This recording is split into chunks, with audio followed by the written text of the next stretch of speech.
देवर जी बस करो, मेरे गाड़ी की सरौस हो गई है, मुझे बहुत तकलीफ हो रही है। वो बोला, अरे नहीं भाभी, मुझे अच्छे से सरोस करने दो, फिर कभी भी गाड़ी जाम नहीं होगी।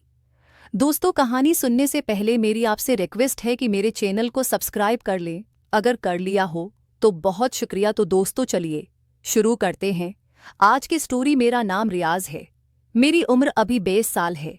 ये कहानी मेरी और मेरे नए नए मकान मालिक की है। मैं अपने दोस्त राशिद के साथ किराए के मकान में रहता हूँ।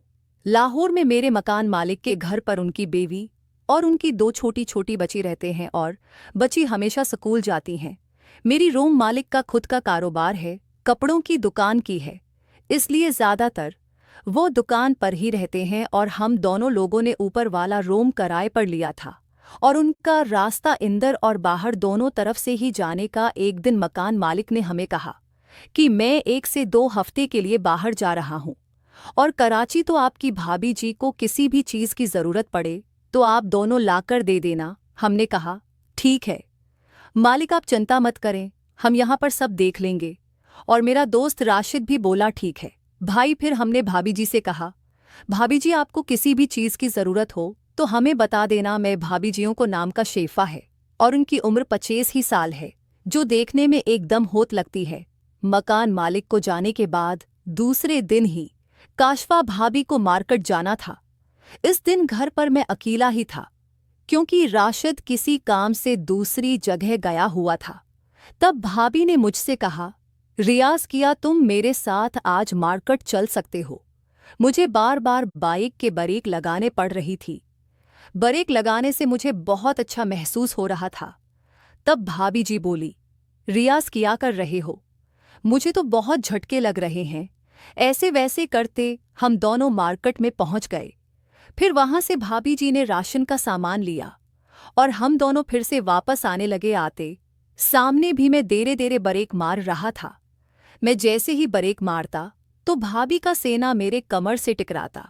तब मुझे अलग ही महसूस होता। फिर मैं रास्ते में भाभी से पूछा, भाभी जी आप कुछ भी जेवस पीती हैं? फिर मैंने जेवस वाली दुकान पर चली गई।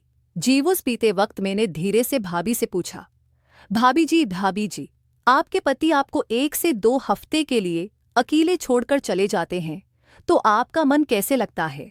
तब भाभी जी ने कहा, उनको तो सिर्फ अपना काम ही देखता है, बाकी और कहीं पर भी उनका ध्यान नहीं रहता है। ये बात कहते हुए काशफा भाभी थोड़ी उदासी हो गई। मैंने कहा, भाभी जी आप चिंता मत करो, जो होता है वो अच्छा ही होता है।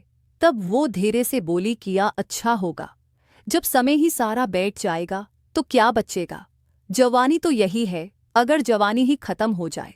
भाभी आप चिंता मत करिए, मैं हूं ना, आपकी सारी खुशियों को मैं पूरा करूंगा। आप बस मुझे बता देना, आपका देवर आपके लिए हमेशा तैयार ही रहेगा। इस बात पर भाभी हंसने लगी और मुझे देखकर बोली, रियाज तुम भी बहुत अच्छे लगते हो। फिर हम दोनों ने जूस खत्म किया और हम घर आ गए। घर आकर भाभी बोली, तुम अपना फ़ोन नंबर मुझे दे दो। मैंने फौरा ही अपना नंबर भाभी जय को दे दिया।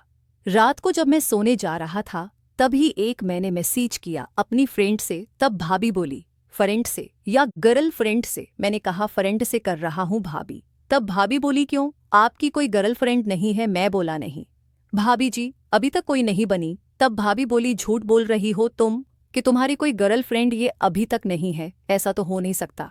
तब मैं बोला, अरे भाभी आप भरोसा कीजिए, मुझे अभी तक संधर लड़के मिले ही नहीं हैं जैसे मुझे चाहिए। तब भाभी बोली, अच्छा तो तुम्हें कैसी लड़कियां पसंद हैं? तब मैंने कहा, बिल्कुल आपके जैसे।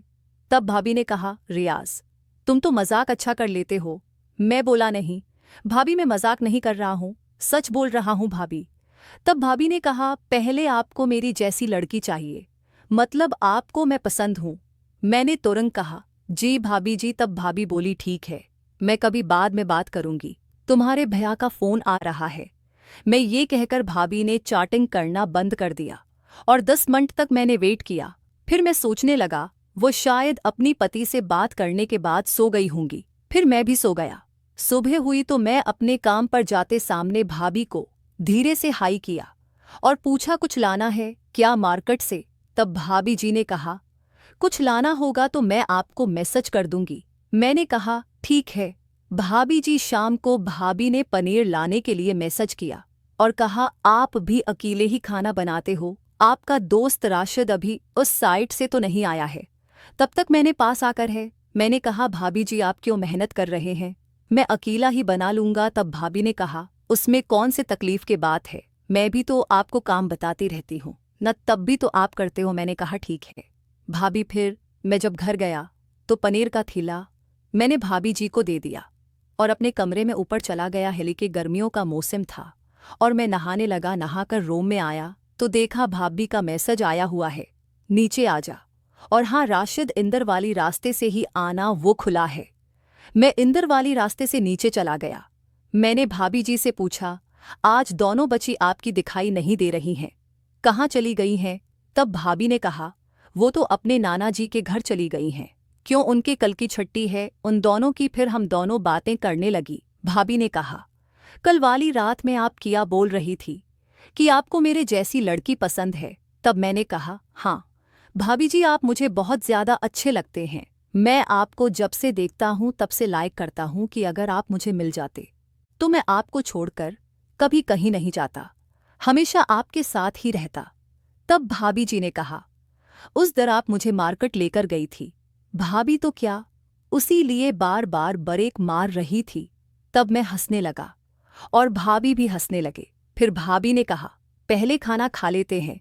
फिर हम दोनों साथ में खाना खाने लगे।